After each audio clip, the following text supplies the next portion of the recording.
I'm Ian Inman, and I'm going to go run 100 miles.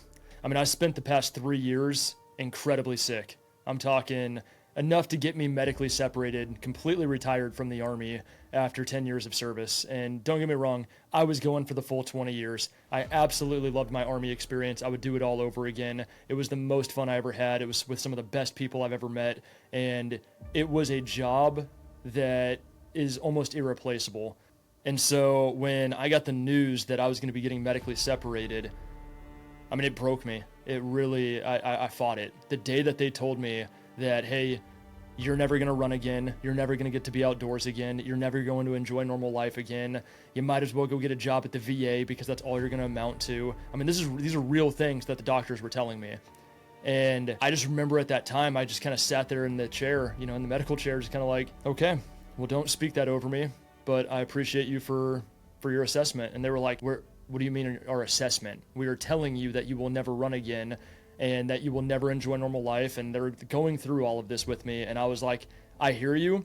I just refuse to believe it. I refuse to accept it.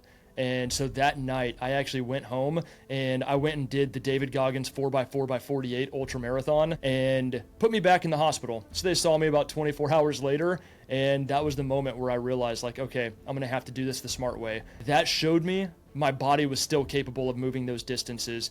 What I didn't know is it was going to take 3 years of going to the ER pretty much daily. I mean, it was to the point that I had frequent flyer miles going to the emergency room, knew the doctors, knew the staff, I knew everybody by first name basis. And I mean, honestly, it was some of the hardest times of my entire life. It was a time that my wife wasn't there. She had packed her bags and moved out. We had divorce papers signed. So I went through this alone. And in that moment, I had realized the life that I was living leading up to that was of nothing but just selfish ambition. I had drove away a lot of my friends for entrepreneurship, saying things like they didn't understand, the hustle and grind that I was on. I would say the same thing about my wife, that she just wasn't supportive of the dream that I was building for us.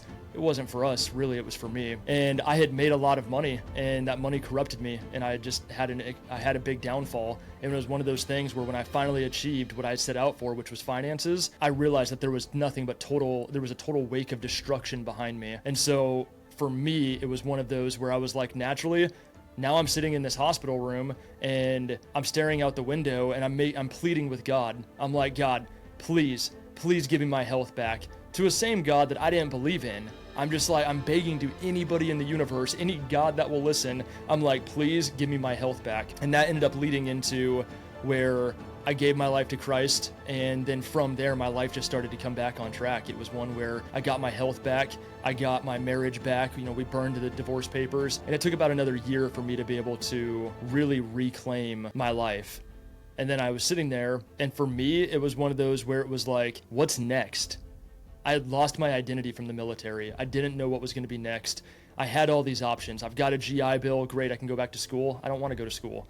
Let alone I didn't know what degree path I wanted to go down. There's 4,000 different degrees out there. Which one was right for me? I wanted to be a soldier in the Army. I didn't want to go back and get another education and learn another skill when I wanted to be a soldier. And so I knew schooling wasn't right. I tried my luck again at entrepreneurship. We ended up building a sports club. It was extremely profitable. We're doing extremely well. And I was like, okay, well, we have success in business, but it just wasn't satisfying. It wasn't scratching that itch that I knew was there. And so it was one of those where I was like, I didn't know what else to do. So in that moment, I was in a depression and I was full of anxiety, and it was one of those where I was like, okay, I guess I'm never going to be a soldier again. Now what? And I had lost my identity completely from the Army. And so they don't talk about that when you're transitioning from active duty and you've been doing it for 10 years to now you're back to being a civilian. Well, the last time I was a civilian, I was a drug dealer. I was a terrible human being. I had no morals, ethics, or values. And so the military had taught me all of these skills. And when I got medically separated, I was like, okay, well, what's next? And so I was just sitting there trying to figure out what was going to be next for me. What was the next move going to be? Who is my identity? Or, what is my identity? Who am I? What is it that I'm going to go and pursue next? And all of these questions just started flooding me until finally I just broke. I remember I literally just put on my shoes and said, I'm going for a run.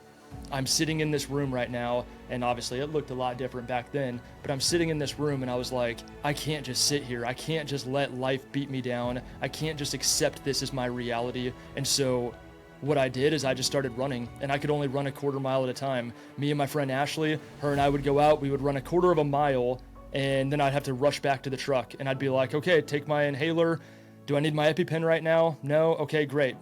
And then the next time we'd go, I would push for a half mile. Then I pushed for a mile, then 2 miles, then 3 miles, then 4 miles, then 6 miles, then 8 miles, then 16. And it just kept going and going and going until eventually I was like, how far can I go?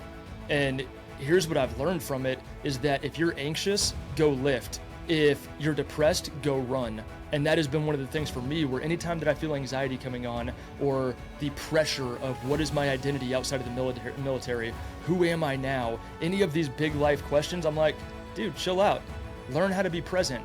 Be where you are right now. Accept the reality that you still have some medical issues, but that doesn't mean that you're incapacitated. That doesn't mean that you're broken. That doesn't mean that you can't go and do something great still.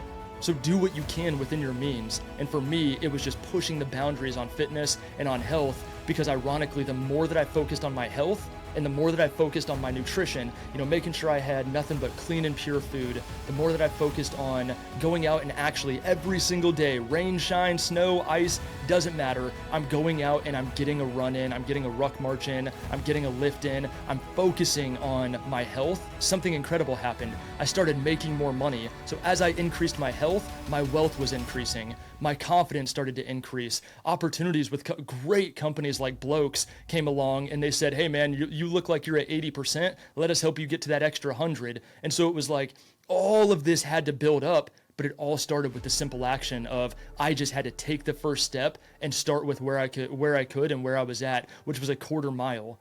So now when I sit here and I tell people I'm going to take on an ultra marathon, they look at me like I'm crazy and they're like, must be nice, being young and having all of this. I didn't have a driver's license for 3 years. I was bedridden to a hospital for 3 years, staring out the window. And if they let outside air in that room, it would have swelled my throat shut and I would have had an anaphylactic shock. So when people say must be nice, you don't know what I had to go through on a health side, on a mental side. I mean, I'm talking mental and physical collapse, let alone I am a traveler. I love getting out. I love traveling. I love seeing the world.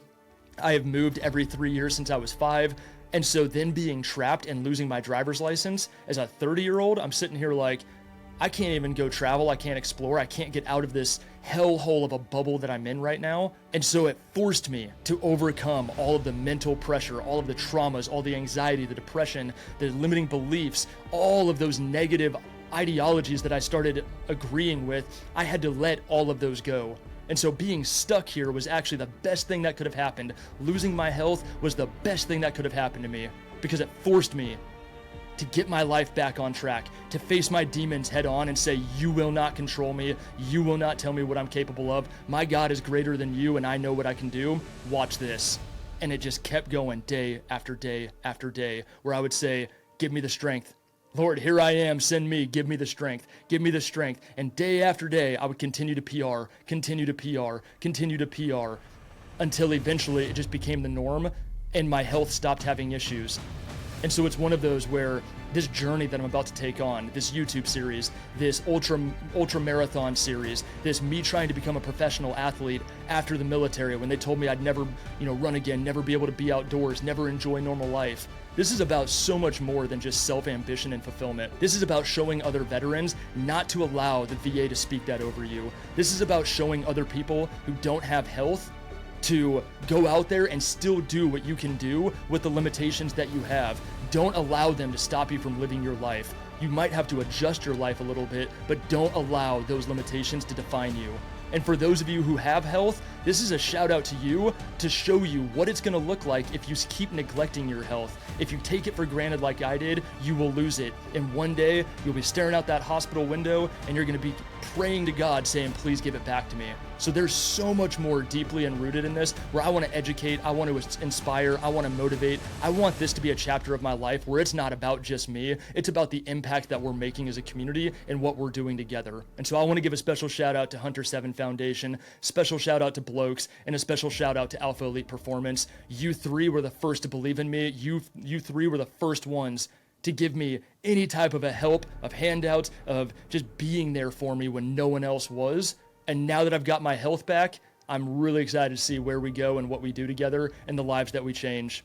So this is the beginning of the YouTube series. This is the beginning of this ultra marathon series. And this is the beginning of us making a life that's worth living.